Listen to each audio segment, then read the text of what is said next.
मज़हब का तड़का लगाया जाता है। लोग मज़हब के नाम के ऊपर लीडर्स को मानना शुरू कर देते हैं। यानी अगर एक भरे मजमे में एक बच्चा खड़े होकर कहता है कि जी सबसे खुश नसीब जो हैं वो नबी इस्लाम के माँ बाप थे, उनके बाद हमारे लीडर के माँ बाप खुश नसीब हैं, तो अब आप मुझे कहें कि मैं उनका रद्द ना करूँ, तो ये पॉलिटिकल स्टेटमेंट उन्होंने लुचफराई किया है ना, तो हम दीनी एतबार से उन्हें बताएंगे। जब वो आके कहेंगे कि इस सदी का सबसे बड़ा पैगम्बर है ये, तो हम बताएंगे कि भाई ये पैगम्बर वाला आप वर्ड क्यों उसके लिए यूज़ कर रहे हैं। तो देखें ना, मुसीबत ये है। ये पॉलिटिकल लीडर्स को समझाएं कि तुम मजहबी टच लगाना छोड़ दो, मुझे ना समझाएं। जिस दिन उन्होंने मजहबी टच छोड़ दिए, हम इनको डिस्कस करना छोड़ देंगे, हमारे लिए इनकी कोई अहमियत नहीं होगी। ठीक है, जिस तरह बाकी लोग हैं ये करते रहे। असल में इनका मजहबी टच इस उम्मत को ले डूबा है। चाहे वो किसी ज़माने में मुस्लिम लीग नून थी, उस वक्त मजहबी टच लगाते थे, हम उस वक्त उस सिस्टम का हिस्सा थे, क्योंकि हम तो मैट्रिक लेवल पे थे, हमें पता ही नहीं था। और बेनज़ीर को उस वक्त बताया जाता था यहूद व नसारा का एजेंट, वो तो हमें बाद में पता चला कि ये तो पॉलिटिकल इनकी एक गेम थी जो कर रहे थे। आज जो पीटीआई है ना, किसी ज़माने में नून लीग यही काम किया करती थी, मजहबी टच किया करती। तो मैं कहता हूँ ये पॉलिटिकल लीडर्स जो है ना, मजहबी टच से बाहर निकलें। हाँ, मैं ये नहीं कह रहा है मज़हब पे ना बोलें, तहकीक करके बोलें। तहकीक, हाँ बिल्कुल। मतलब एक मुसलमानों के पॉलिटिकल लीडर का काम ये नहीं है कि वो जाके किसी दरबार पे सजदा कर दे। उसके मानने वाले क्या कहेंगे कि इय्याका नअबुदु व इय्याका नस्तईन भी दुरुस्त है, और ये बाबे के मज़ार पे गिरना भी दुरुस्त है। ये दोनों चीज़ें बेक वक्त कैसे दुरुस्त होगी? तो खुद ब खुद पॉलिटिकल स्टेटमेंट बन जाएगी ना। अगर आपका प्राइम मिनिस्टर मदीना शरीफ में नंगे पाँव फिरे तो लोग तो उसे इश्क रसूल बता रहे हैं, हालांकि सहाबा कराम उस ज़माने में जूतियों समेत फिरते थे जब नबी इस्लाम दुनिया में मौजूद थे।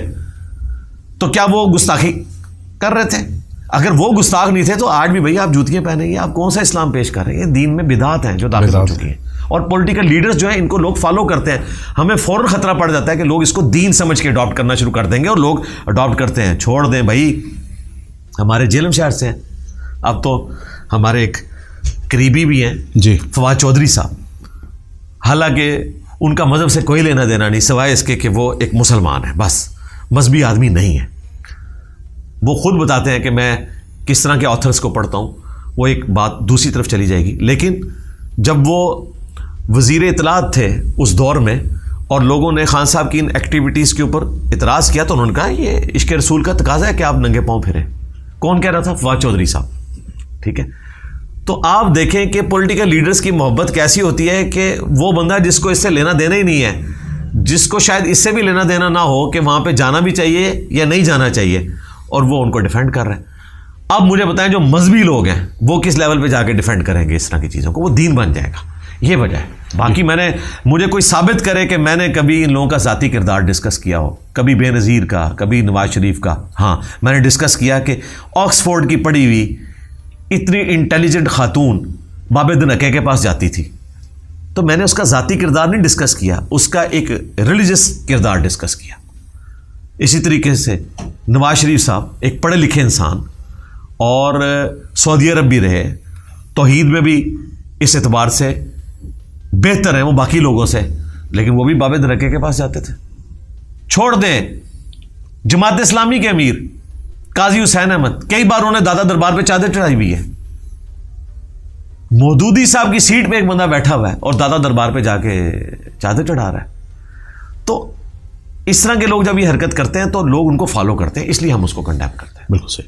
अच्छा, हम बात करते हैं पाकिस्तान के हवाले से। पाकिस्तान का जो पूरा नाम है इस्लामी जमहूरियत पाकिस्तान, क्या आप समझते हैं कि पाकिस्तान को जिस दो कौमी नज़रिए के तहत हासिल किया गया था वो तश्कील पाकिस्तान दुरुस्त थी? वो नज़रिया दुरुस्त था?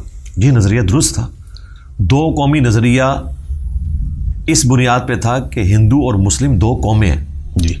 उस पूरी करारदाद में इस्लाम का कहीं जिक्र नहीं है, दो कौमों का जिक्र जी। तो ये नेशन स्टेट्स ही बनी हुई जी।